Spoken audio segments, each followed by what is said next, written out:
In today's video, I'm going to teach you how to use Microsoft Forms for event registration, full 2026 guide. Start by opening Microsoft Forms and signing in with your work or school account. Once you're in, you'll land on the design page where you can create a new form. If your organization uses multiple environments, make sure you're in the correct account so responses end up where you expect.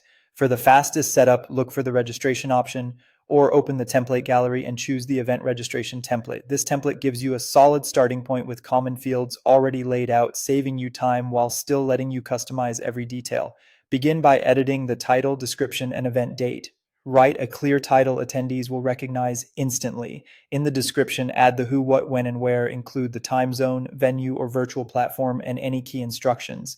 Keep it concise but complete to reduce back and forth questions later. Now add your questions using the plus icon. Choose the right field types based on what you need. Short text for names, long text for special requests, multiple choice for ticket types or sessions, and dates for arrival or workshop selections. Think through the flow. Start with essentials like name and email, then move into preferences such as attendance type, dietary needs, or breakout sessions. The clearer your labels and help text, the fewer mistakes registrants will make. Toggle required on for anything you absolutely need, like contact details or consent, and leave optional items flexible to reduce friction and boost completion rates. If your event has different paths, open the three-dot menu and add branching. For example, if someone chooses in person, route them to questions about seating or accessibility. If they pick virtual, send them to questions about time zone or streaming access.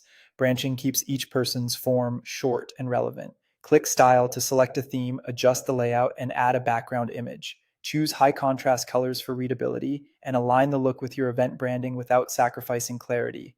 Next, open settings to control start and end dates for accepting responses, decide who can respond, limit to one response per person if needed, and turn on email notifications so you're alerted as registrations arrive. This is also where you fine-tune response behavior to match your policies. Use Preview to check how your form looks on both desktop and mobile. Walk through a quick test to confirm required fields and branching work as intended. When everything looks great, select Collect Responses to generate a shareable link, shorten it for convenience, create a QR code for print materials, or embed the form in an email or web page. That's it, your registration form is ready to go.